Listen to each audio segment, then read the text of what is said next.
Ini insyaAllah kita akan bercerita tentang macam mana cara untuk tuan-tuan puan memohon mendapatkan geran baru. Geran baru. Sekiranya geran tuan-tuan puan tu hilang ataupun rosak. Okay? Jadi saya rasa mungkin topik ni agak relevan dengan apa yang saya dah lalui pada sebelah pagi tadi. Dan insyaAllah kita akan berbincang dengan apa ni tuan-tuan puan berkenaan dengan topik berkenaan lah. Okay? Dan saya nampak Puan Nur Hafizah. Terima kasih Puan Nur Hafizah. Okay, Waalaikumsalam. Okay. So siapa-siapa lagi yang dah join, minta tolong munculkan diri anda. Okay, sekurang-kurangnya saya tahulah yang anda bersama-sama dengan saya pada malam ni. Okay. So untuk membincangkan tentang apa tu permohonan untuk mendapatkan grant baru, okay, tuan-tuan puan kena faham bila kita cerita pasal nak dapatkan grant baru, dari segi prosedurnya, tuan-tuan puan kena tengok dia panggil apa tu maklumat am ataupun checklist dokumen-dokumen yang diperlukan oleh pejabat tanah yang berkenaan. Okey, sebagai contoh, macam tadi permohonan saya ni untuk grant tanah yang didaftarkan di Pejabat Tanah dan Galian Kuala Lumpur, PTG KL. Okey, so maknanya checklist yang kita perlu dapatkan adalah daripada Pejabat Tanah dan Galian Kuala Lumpur lah. Okey, kalau katalah grant yang hilang tu tuan-tuan puan punya tanah tu terletak di Johor Bahru sebagai contoh. Okey, so kita kena dapatkan checklist daripada Pejabat Tanah dan Galian di Johor Bahru. Okey, kalau grant yang hilang tu berada di negeri lain, okey, so kita kena dapatkan di negeri yang berkenaan tu lah. Jangan pula kita nak dapatkan grant daripada Pejabat Tanah, contohlah Pejabat Tanah dan Galian Pahang. So kita nak dapatkan Pejabat Tanah dan Galian punya Pahang checklist di Pahang tu lah, bukan kita dapatkan daripada Kuala Lumpur. Sebab setiap pejabat tanah ni prosedur dan juga dia punya checklist tu berbeza. Berbeza. So itu yang paling mustahak tuan-tuan puan kena faham. Okay, jadi macam saya tadi melibatkan Pejabat Tanah dan Galian Kuala Lumpur, jadi saya pun dah dapatkan checklist daripada PTG Kuala Lumpur tu sebelum kita boleh memfailkan permohonan anak guam saya lah. Okay, so anak guam saya ni kebetulan grant dia hilang telah bertahun sebenarnya. So baru je dia buat permohonan tu tahun lepas. To be precise, permohonan tu dah difailkan di Pejabat Tanah dan Galian Kuala Lumpur pada bulan 12 kalau tak silap saya. Okay, so dia menetapkan tarikh untuk siasatan. Okay, so pagi tadi tu saya hadir ke Pejabat Tanah dan Galian Kuala Lumpur untuk proses yang dipanggil sebagai siasatan ataupun inquiry lah. Okey, so ini adalah proses terawal untuk membolehkan pejabat tanah interview setiap pemilik yang ada untuk mengesahkan tentang geran asal tu dah hilang. Okey, so nanti saya akan terangkan macam mana dia punya proses tu lah. Okey, so berbalik kepada isu nak dapatkan checklist tadi. Okey, so checklist tadi tu sebenarnya tuan-tuan puan boleh boleh tengok sama ada di dalam website pejabat tanah yang berkenaan, ataupun tuan-tuan puan boleh berhubung terus melalui telefon dengan pihak pejabat tanah yang berkenaan tu lah. Okey, kalau nak lagi bagus kita telefon dulu, dapatkan informasi itu melalui telefon. Kalau katalah sukar untuk menghubungi pejabat tanah melalui telefon, maka tuan-tuan puan disyorkan untuk pergi sendiri untuk dapatkan checklist tu di pejabat tanah yang berkenaan tu lah. Okey, so kalau katalah first kali kita kena buat, kita tengok dalam website pejabat tanah tersebut. Okey, kalau dalam website pejabat tanah tersebut tak dinyatakan proses macam mana dapatkan grant baru tu tak dijumpai dalam website, maka saya syorkan tuan-tuan puan telefon dulu, berhubung oleh telefon. Kontak lah pejabat tanah yang berkenaan tu. Kalau tak dapat dihubungi, maka tuan-tuan puan sebaik-baiknya pergilah hadir ke pejabat tanah yang berkenaan tu untuk mendapatkan apa yang dipanggil sebagai checklist untuk permohonan grant yang baru. Okey, tu step yang pertama. Okey, step yang kedua, tuan-tuan puan perlu memutuskan sama ada untuk membuat permohonan sendiri, which is boleh, tak ada masalah sebenarnya. Kalau tuan-tuan puan tahu dah dapat checklist tadi dan berkehendakkan nak buat permohonan tu sendiri tanpa melalui peguam, tak ada masalah sebenarnya, boleh. Okay, kalau katalah nak jimat kos dan sebagainya, kita tak nak lantik peguam, kita tak ada masa kita ada masa untuk pergi sendiri ke pejabat tanah untuk menguruskan CV, kata apa, proses untuk memohon grant tersebut, maka tak perlu nak melantik peguam pun. Okey, tapi kalau katalah tuan-tuan puan mempunyai kekangan masa nak menguruskan permohonan tersebut, nak pergi ke pejabat tanah, nak buat filing dan sebagainya, nak buat carian dan sebagainya, tu tak ada masa, maka tuan-tuan puan boleh melantik mana-mana peguam untuk uruskan dia punya proses nak dapatkan grant asal tu lah daripada pejabat tanah. Okey. So itu antara perkara yang tuan-tuan puan boleh lakukan sendiri. Okey, tak semestinya kita nak buat tu kita kena lantik peguam, tak semestinya. Kita boleh buat sendiri. Okey. So yang seterusnya, bila katalah kita dah buat keputusan, kita nak buat permohonan tu sendiri tanpa melalui peguam. Okey, bila kita dah lantik peguam tu senanglah, biar peguam tu uruskan semua, tak payahlah kita nak pening kepala, nak kena cari checklist lah, nak kena tanya dengan kata apa pejabat tanah dan sebagainya. So kita serahkan pada peguam, biar peguam tu yang buat kerja tu. Okay, cuma kita kena sediakan duit je lah kan, duit nak bayar kepada peguam tu legal fees dia. Okay, tapi kalau kita dah buat keputusan untuk menguruskan sendiri, okay, maka tuan-tuan puan perlu menyediakan dokumen-dokumen yang saya akan terangkan sebentar lagi. Okay, so apa dokumen yang diperlukan? Okay, yang pertama sekali tuan-tuan puan perlu dapatkan salinan IC, salinan IC semua pemilik berdaftar dalam grant tu. Okay, katalah grant tu kita kongsi adik-beradik. Okay, adik-beradik kita katalah ada 4 orang. So empat orang punya pemilik ataupun pemilik berdaftar ni tadi, 4 orang punya IC tu kita perlu foto state dan kita perlu sahkan. Okay, siapa yang perlu sahkan dokumen IC tadi ni? Okay, dokumen IC ni sebenarnya boleh disahkan oleh mana-mana peguam, peguam bela dan peguam cara. Okey, kalau katalah kita nak dapatkan tantangan pengesahan daripada peguam tu agak sukar, okey, maka kita boleh pergi ke pejabat tanah dan kita minta pegawai di pejabat tanah. Ada pegawai yang khusus yang boleh membuat penyaksian. Okey, so kita minta dia yang buat penyaksian untuk mengesahkan dokumen tersebut lah. Okey, so itu antara cara yang sepatutnya kita boleh buat. So maknanya salinan IC semua pemilik tanah berdaftar perlu difotostate dan perlu disahkan. Okey, itu dokumen yang pertama. Okey, dokumen yang kedua, tuan-tuan puan perlu membuat laporan polis. Laporan polis ni perlu dibuat di mana-mana balai polis yang berhampiran. Okey, katalah kita macam saya tinggal di Kajang. Okay, so maknanya balai polis yang berdekatan adalah balai polis Kajang. Okay, so kita pergi ke balai polis Kajang, cakap dengan pegawai di balai polis tersebut yang kita nak buat laporan kehilangan grant. Okay, so nanti dia minta kita untuk menyatakanlah perkara-perkara yang perlu disebutkan ataupun ditulis di dalam laporan polis tersebut. Okay, so maknanya nak buat laporan polis ni pun, tuan-tuan puan perlu pastikan bahawa laporan tersebut adalah lengkap. Okay. Lengkap macam mana tu? Lengkap yang pertama sekali, kita kena nyatakan. Okay, kita nyatakan nama kita dan juga nombor IC kita dan alamat kita tinggal di mana lah. Okay, itu yang pertama. Okay, saya Sipolan bin Sipolan, nombor IC sekian-sekian, tinggal di alamat sekian-sekian. Okay. Yang kedua, kita kena nyatakan bila kehilangan tersebut berlaku. Okay, kalau katalah kita tak ingat, kita salah letak grant tersebut, maka kita nyatakan di dalam laporan polis tu, okay, saya telah saya percaya bahawa grant tersebut telah hilang di dalam simpanan saya akibat tersalah letak di rumah sekian-sekian. So kena letak alamat apa semualah. Okay, so itu kita kena nyatakan dalam laporan polis tu lah. Okay. Okay, yang kedua, sebab kehilangan. Okay, katalah hilang tu disebabkan oleh tersalah letak. Maka sebab kehilangan tu pun kita kena nyatakan dalam laporan polis tu akibat tersalah letak. So kalau katalah kehilangan tu disebabkan dicuri, so kita kena buat laporan polis pun mengesahkan bahawa dalam laporan tu kita nyatakan grant tersebut telah dicuri, oleh orang dan sebagainya lah. Okay. Ataupun grant tersebut telah terbakar, katalah rumah kita, na'udzubillah tak jauh lah, rumah kita terbakar kan, terbakar ataupun dihanyutkan oleh air banjir. Dihanyutkan oleh banjir. Okay, rumah kita kena banjir, grant tu hilang kan. So kena nyatakan sebab kehilangan tu.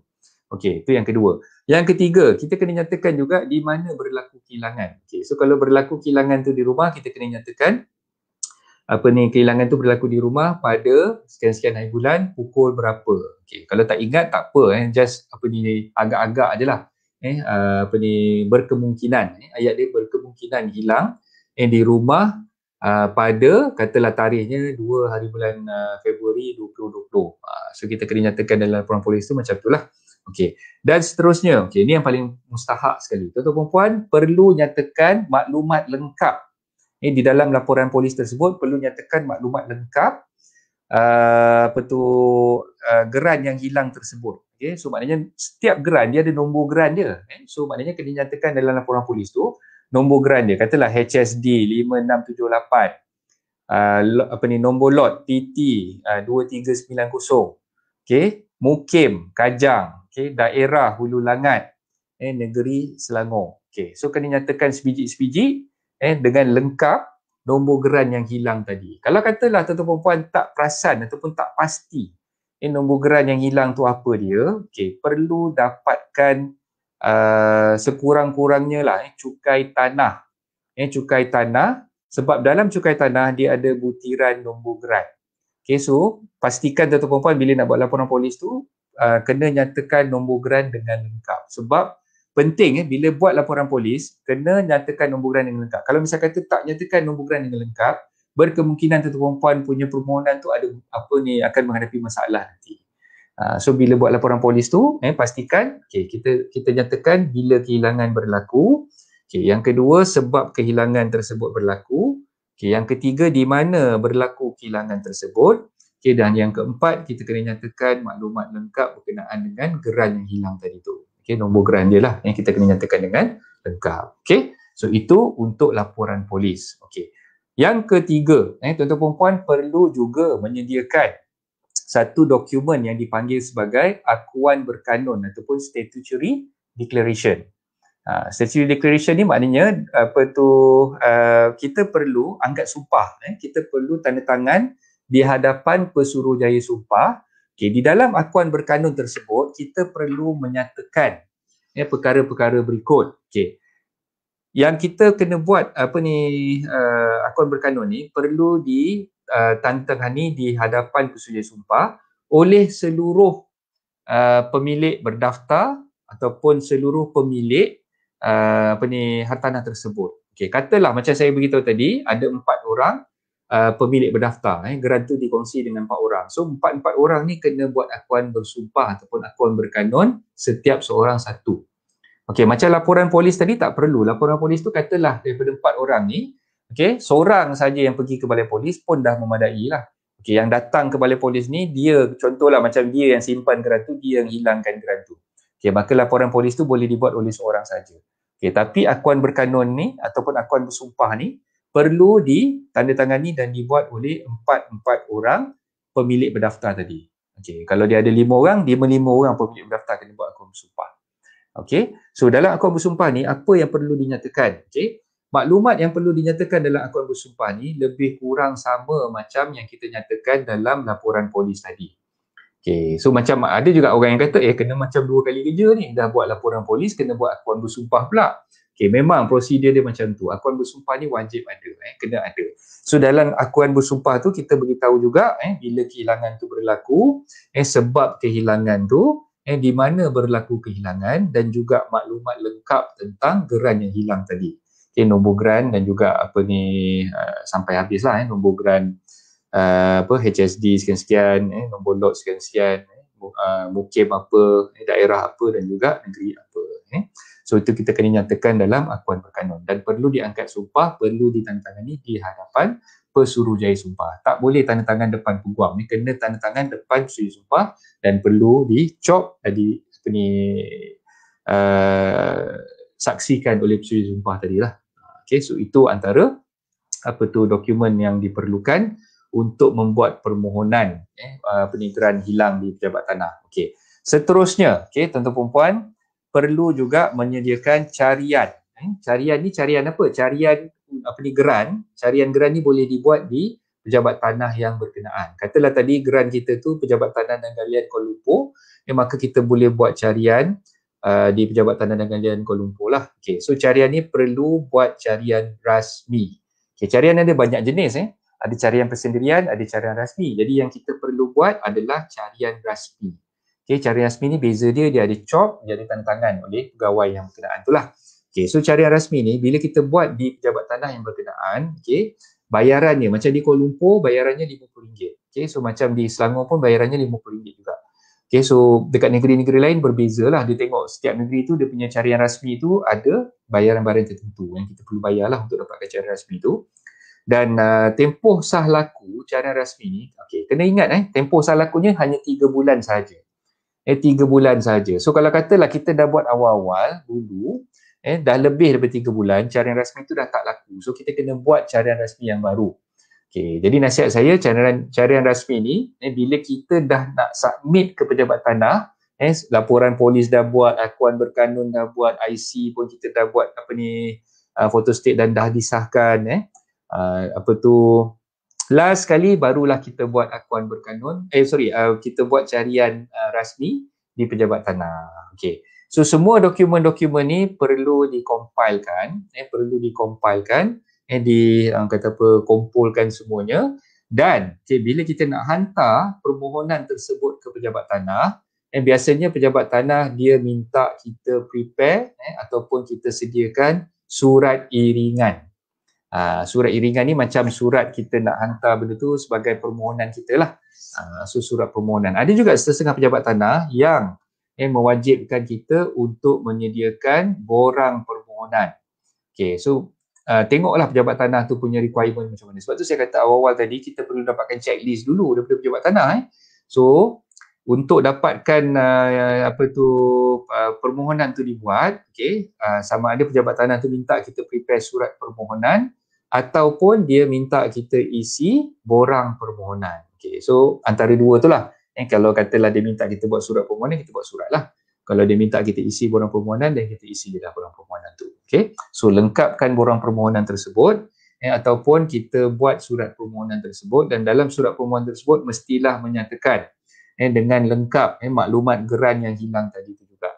Okay, so maknanya kita dah sediakan tadi dokumen-dokumen yang saya sebutkan tadi, laporan polis dah sediakan, akuan berkanun dah sediakan, IC pemilik berdaftar dah sediakan, carian tanah dah sediakan. So kita prepare surat permohonan untuk kita hantar serah permohonan tersebut ke pejabat tanah, dan bila kita serahkan permohonan tersebut ke pejabat tanah beserta dengan dokumen-dokumen sokongan tadi tu, kita kena bayar bayaran permohonan di pejabat tanah tersebut. Okay, so bayaran permohonan ni pula dia bergantung kepada pejabat tanah masing-masing. Okay, macam di Kuala Lumpur ada bayaran permohonan sebanyak RM120 kalau tak silap saya. Okay. Ya betul. Okay, RM120 untuk permohonan punya bayaran. Maknanya bayaran tu kita kena bayar ketika kita nak filekan permohonan tersebut di pejabat tanah. Okay, so bila kita dah buat bayaran, pejabat tanah akan keluarkan resit. Okay, so bila dah keluarkan resit, dengan resit tersebut kita perlu simpan. Kita perlu simpan resit tersebut. Dan surat iringan yang kita hantar, surat permohonan yang kita hantar ke pejabat tanah itu, kita pastikan kita buat pendua. Kita buat salinan pendua sebab surat permohonan yang kita hantar yang original ke pejabat tanah beserta dengan dokumen-dokumen yang lain tu, dia akan ambil teruslah, pejabat tanah akan simpan dan akan proses permohonan tersebut. Kita perlu sediakan pendua tu sebab apa? Kita nak minta pejabat tanah COP. Pejabat tanah COP untuk mengakui terima dokumen tersebut dah diserahkan kepada pejabat tanah. Okay, jadi dekat tangan kita sekarang ni dah ada salinan yang telah pun diakui terima oleh pejabat tanah dan juga resit bayaran yang kita dah bayar bayaran permohonan tadi itulah.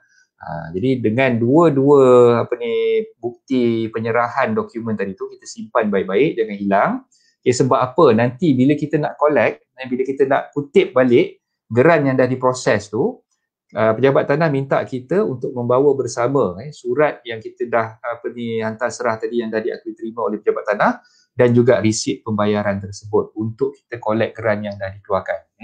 So itu antara perkara-perkara yang tuan-tuan dan puan perlu fahami untuk membuat permohonan geran baru di pejabat tanah. Okey. So saya nampak Tuan Jaafar. Okay, Tuan Haji Jaafar apa khabar? Waalaikumsalam Tuan. Okey. So Tuan Haji Jaafar sihat Okey. So itulah antara perkara-perkara yang kita perlu sediakan untuk membuat permohonan di pejabat tanah bagi mendapatkan geran baru.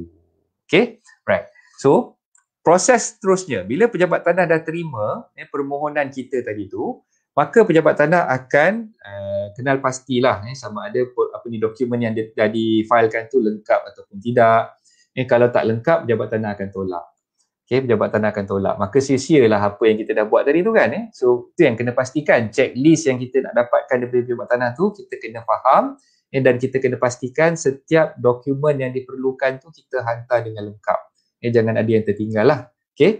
So, bila dah terima, dia akan proses permohonan tersebut. Bila dah proses, pejabat tanah akan melakukan siasatan.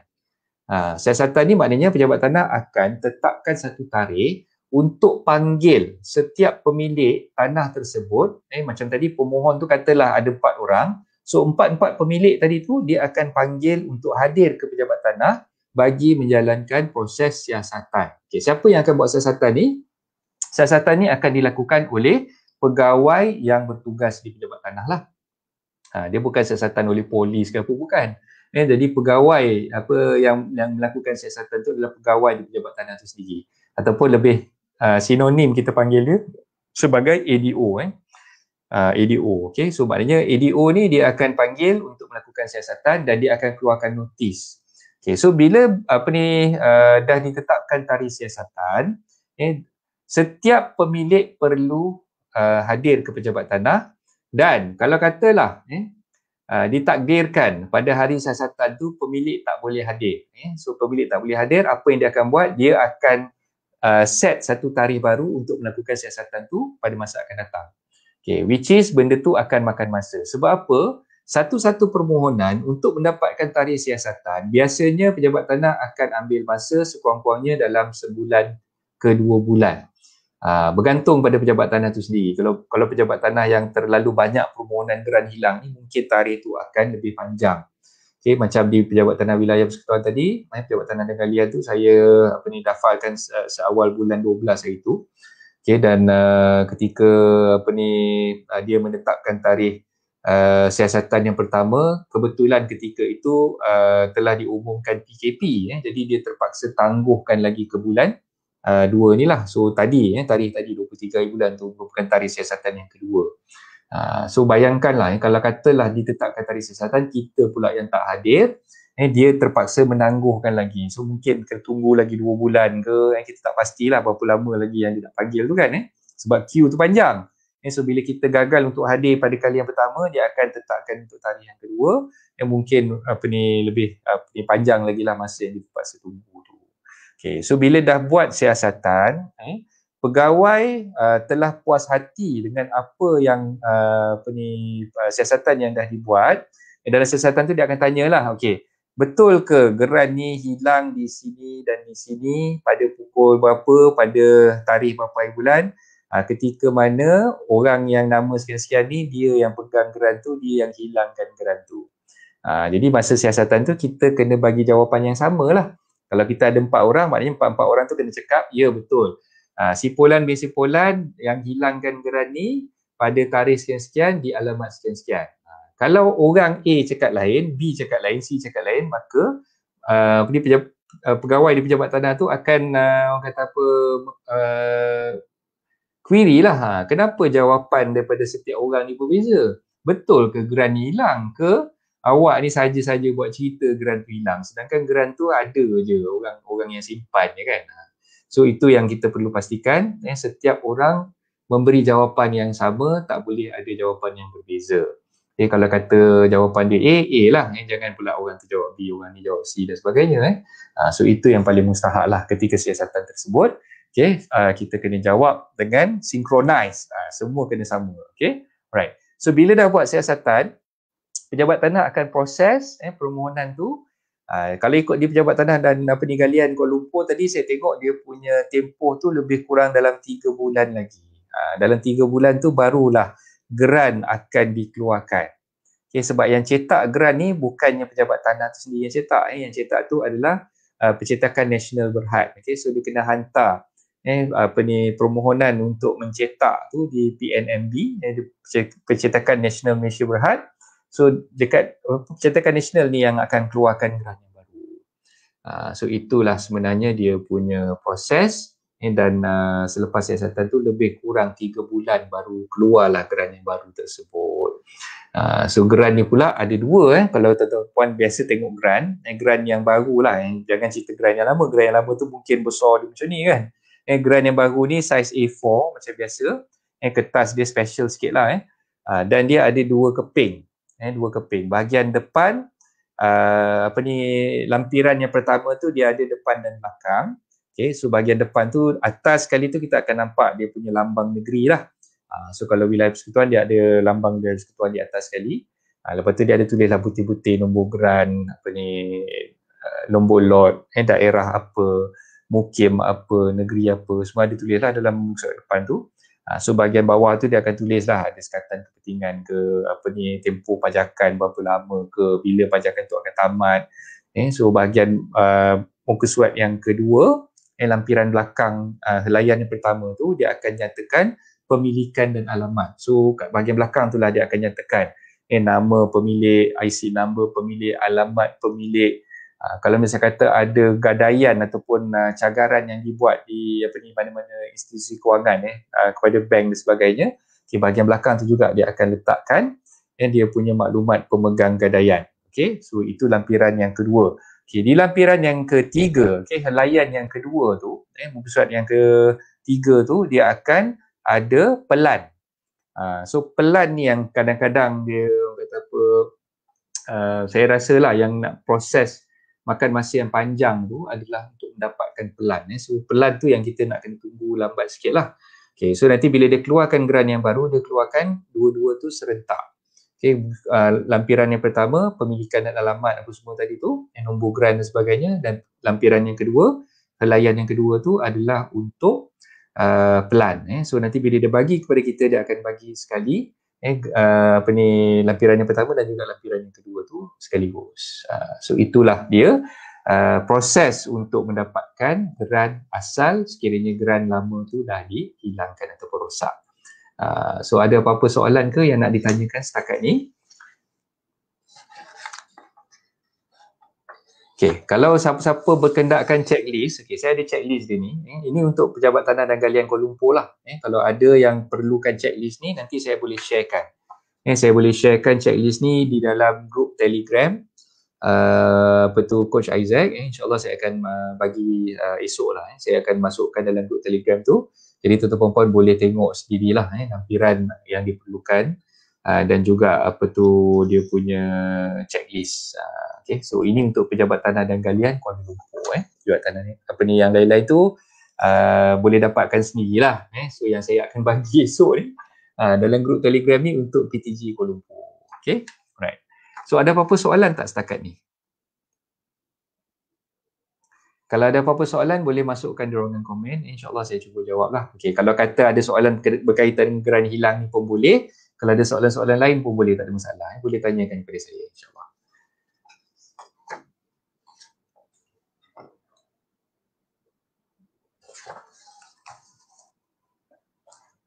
Senyap sunyi je malam ni. Tak ramai yang komen pun. Mungkin ramai yang sibuk kot kan. Ke dah bosan tengok muka saya setiap malam.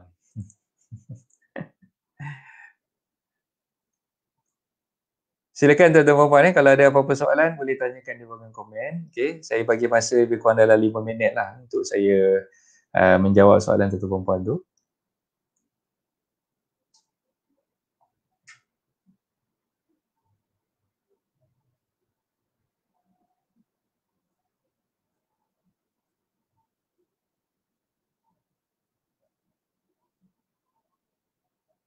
Ada ke soalan daripada tuan-tuan puan? Silakan.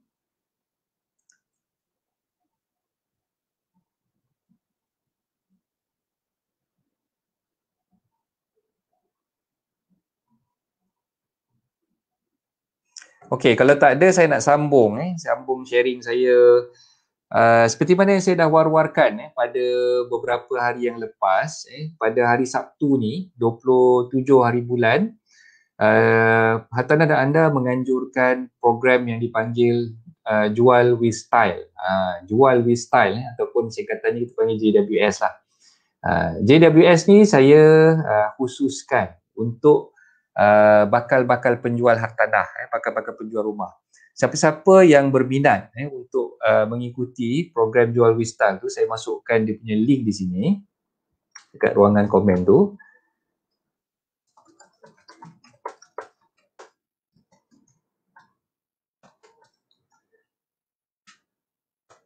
Okay, so tuan-tuan perempuan boleh tengok di ruangan komen dan juga apa ni kat atas ni saya dah masukkan https://hartanahanda.com/jws.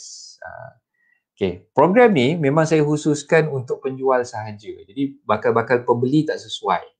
Bakal-bakal pembeli saya akan buat satu program lain pada bulan Mac nanti. Okay, so untuk bulan Julai ni kita untuk bulan Februari ni kita khususkan untuk bakal-bakal penjual dulu.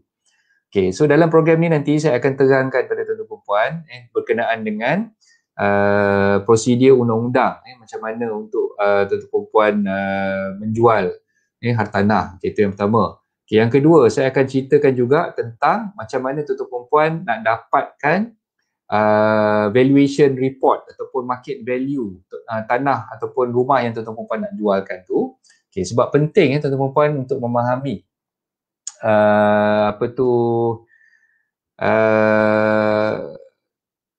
market value rumah yang tuan-tuan perempuan nak jual. Sebab kalau katalah tuan-tuan perempuan tersalah letak harga, maka susahlah tuan-tuan perempuan nak dapatkan bakal-bakal pembeli. Kan dan kalau katalah kita tersalah letak harga tu lebih rendah berbanding dengan market value, kita pula yang rugi kan jadi kita nak pastikan yang kita punya harga jualan tu adalah mengikut market value. Sebab tu saya akan panggil juga sahabat saya seorang jurunilai bertauliah daripada agensi hartanah. Saya tak nak sebutkan nama dia dulu. Okay, nanti tuan-tuan perempuan akan kenal dia lah pada hari Sabtu nanti. Okay, so dia akan menceritakan tentang macam mana seorang valuer tu akan memberi penilaian untuk hartanah tuan-tuan perempuan semualah. Okay, dan kita akan minta juga speaker kita tu nanti untuk bantu tuan-tuan perempuan terus dapatkan berapa actually market value rumah tuan-tuan perempuan tu. Dan for instance katalah lepas habis je seminar tersebut, kita akan buat seminar tu daripada pagi pukul 9 sampai pukul 5 petang so habis je seminar tersebut, tuan-tuan perempuan boleh bagi maklumat yang berkenaan seperti mana yang diminta oleh valuer tadi untuk valuer tu check market value hartanah tuan-tuan perempuan tu terus. So nanti bila dah habis seminar tu dia terus boleh bagi tuan-tuan perempuan macam mana market value yang dikenakan untuk yang ditetapkan untuk rumah tuan-tuan perempuan ataupun tanah tuan-tuan perempuan tu lah. Okey. Seterusnya saya akan ceritakan juga tentang macam mana tuan-tuan perempuan boleh iklankan hartanah tersebut kepada publik. Okay, so cara pengiklanan tu saya akan buat dua cara. Satu secara online. Secara online yang mana saya akan terangkan kepada tuan-tuan perempuan. Okay, kalau katalah nak iklankan secara online ni, apa medium-medium yang ada. Medium-medium yang available untuk tuan-tuan perempuan, iklankan. Okay, itu yang pertama. Yang kedua, saya akan ceritakan juga tentang cara pengiklanan offline. Offline pun kita akan ceritakan juga macam mana tuan-tuan perempuan boleh mengiklankan hartanah tersebut kepada publik lah untuk menarik bakal-bakal pembeli. Okay. So, seterusnya saya akan bagi juga tips. Tips ni maknanya tips dari segi kaedah-kaedah yang tuan-tuan perempuan perlu guna pakai untuk menarik bakal-bakal pembeli. So macam mana nak pastikan yang bakal-bakal pembeli tu teruja untuk membeli dengan tuan-tuan perempuan semua. Macam mana bakal-bakal pembeli ni akan rasa tertarik untuk terus beli rumah tuan-tuan perempuan. So tips-tips ni saya akan bagilah dalam seminar Jual Wistal ni. Okay, dan seminar ni sebenarnya saya jalankan insya-Allah lah kalau ada rezeki saya akan jalankan tempohnya tu mungkin 2 bulan sekali. So mungkin kalau katalah terlepas sesi yang 27 hari bulan ni tak boleh datang, kita akan buat lagi dalam bulan 4 nanti insya-Allah. So bulan 3 saya selang-selikan bulan 3 kita akan buat untuk bakal pembeli. Okay, yang bakal pembeli tu kita namakan program tu Buy with Brain, beli dengan otak. beli dengan otak, okay? So buy with brain, okay? Itu untuk bakal-bakal pembeli saya akan buat pada bulan 3 nantilah. So itu yang saya kata selang-selikan, okay? Bulan ni kita buat dengan bakal-bakal penjual, bulan depan kita buat dengan bakal-bakal pembeli pula, okay? Bulan 4 nanti, bulan April nanti kita buat dengan bakal-bakal penjual balik. So program ni bersiri tuan-tuan perempuan, okay? Dan bila tuan-tuan perempuan dah mendaftar, dah join program JWS ni, kita akan buat coaching, personal coaching pula. So bukan calang-calang. Dan benda ni, personal coaching ni saya akan buat melalui apa? Melalui grup Telegram yang saya dah buat, untuk khusus untuk peserta-peserta JWS. Saya akan buat satu grup Telegram dan juga satu grup Facebook. So ada 2 grup dekat situ. Grup Telegram pun ada, grup Facebook pun ada. So semua maklumat-maklumat yang berkenaan dengan orang kata apa, tips-tips jual hartanah ni saya akan masukkan dalam grup Telegram tersebut. Jadi peserta alumni sahaja yang boleh masuk dalam grup Telegram tu dan juga grup Facebook tu. Jadi memang banyak kelebihan-kelebihan dia lah. Okay? Dan end of the day, okay, sampai ke tahap, tuan-tuan perempuan, kalau katalah saya ada bakal-bakal pembeli yang tengah tercari-cari hartanah apa ni yang nak dibeli, dan kebetulan hartanah tersebut adalah milik tuan-tuan perempuan. Dekat kawasan tu memang tuan-tuan perempuan punya rumah memang ada kat situ.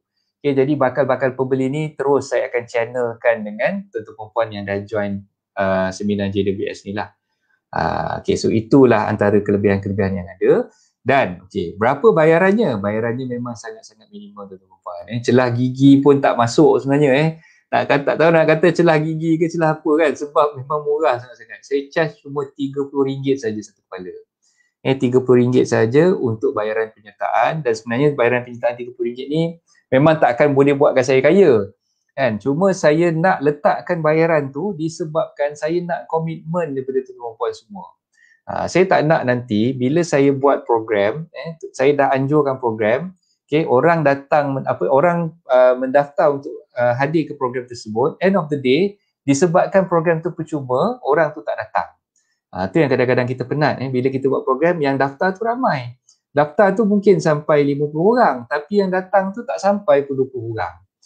Jadi cuba bayangkan, kalau saya sebagai penganjur, saya yang nak bercakap dengan orang, mula-mula berkobar-kobar, bersemangat. Betul-betul ni ramai ni, ada 50 orang. So lain tau dia punya momentum ni tu. Kalau 50 orang yang mendaftar, 50 orang tu datang juga, dengar ceramah atau datang untuk mendengar apa yang saya nak sampaikan kepada mereka, dia punya feel itu lain tuan-tuan perempuan. Tapi kalau misalnya kata yang daftar 50 orang, yang datang tak sampai pun 20 orang, saya tengok pun Allahu Akbar, memang saya rasa sedih lah kan. Saya rasa sedih dan saya rasa macam tak bersemangat lah untuk kita meneruskan program tersebut. So itulah sebenarnya bayaran yang dikenakan RM30 itu memang sangat-sangat minimal, dan itu bertujuan untuk dapatkan komitmen daripada semua peserta lah. Dan dengan apa yang saya bagi tadi tu, saya rasakan memang sangat-sangat berbaloi, dan saya harapkan lah lebih ramai lagi yang akan join. Setakat ni ada lebih kurang dalam 15 orang yang telah mendaftar, so masih terbuka lagi, dan kita buat secara online. Secara online, jadi tuan-tuan perempuan boleh duduk kat rumah, boleh bersantai bersama keluarga, nak tengok depan TV pun boleh, nak buka laptop pun boleh, nak tengok melalui telefon pun boleh. So tak payah susah payah nak datang ke Ceras, ke Suasana Ilmu Pejabat saya. So just sit back, relax and enjoy. Duduk kat rumah je, boleh tengok kat rumah saja. So itu yang saya syorkan lah tuan-tuan untuk mendaftar untuk join program JWS ni. Okay, so itu sajalah perkongsian saya untuk malam ni. Saya harapkan saya dapat jumpa tuan-tuan perempuan dalam program JWS pada hari Sabtu nanti. So siapa yang belum mendaftar tu boleh daftarkan diri anda sekarang. Dan insyaAllah kalau ada apa-apa kemusykilan, apa-apa pertanyaan yang ingin diajukan, tuan-tuan perempuan boleh juga berhubung dengan saya melalui nombor telefon saya yang macam saya dah paparkan dekat bahagian bawah ni. Okay, jadi boleh kontak saya di nombor talian 012-655-0685. Okay, so itu saja daripada saya. Perkongsian daripada saya pada malam ni memang agak ringkas, dan saya harapkan tuan-tuan perempuan mendapat sebanyak manfaat lah daripada apa yang saya dah kongsikan tadi. So itu saja. Assalamualaikum warahmatullahi taala.